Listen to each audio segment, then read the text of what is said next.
নমস্কার বন্ধুরা, আজ আমি আপনাদের সাথে শেয়ার করব সম্পূর্ণ একটা নতুন ধরনের রেসিপি, পটল চিংড়ি বাটা।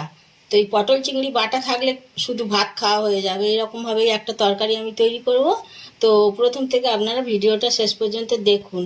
পটল বাটা করার জন্য পটল নিয়েছি, গোটা গোটা পটল, খোলা সমেত এইরকম গোটা পটল নিয়ে পটলটাকে আমি একটু চ্যালা করে নিয়েছি।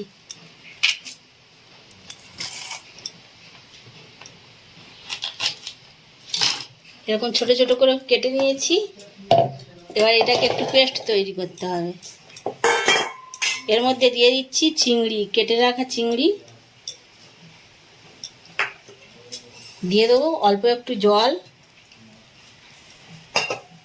এবার এটাকে একটা পেস্ট তৈরি করে নেব। পটল আর চিংড়িটা বেটে নিয়েছি, আর এটাকে একটু শুকনো শুকনো করে ভাজতে হবে। তো সেজন্য কড়াইতে দিয়ে দিচ্ছি সর্ষের তেল।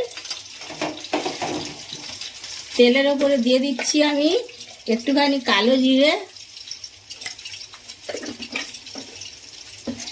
আর দিয়ে দিচ্ছি কয়েক কোয়া রসুন থেতো করা, শুকনো লঙ্কা কেটে কেটে রেখে দিয়েছি, এটাও দিয়ে দিলাম।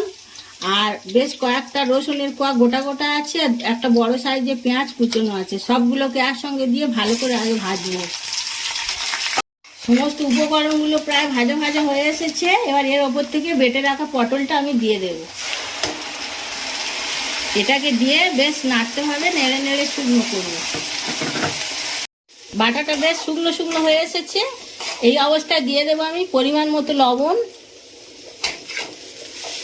একটু নাড়াচাড়া করেই নামিয়ে নেব। তৈরি হয়ে গেছে পটল চিংড়ি বাটা।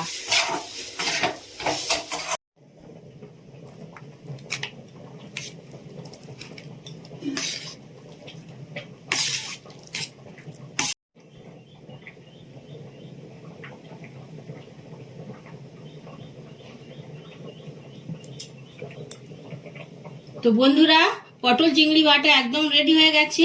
ওপর থেকে আমি একটু কাঁচা সর্ষের তেল ছড়িয়ে দিয়েছি। তো গরম গরম ভাত পাতে অসাধারণ লাগে, একবার ট্রাই করে দেখতে পারেন অবশ্যই। আর ভালো লাগলে একটা লাইক করবেন।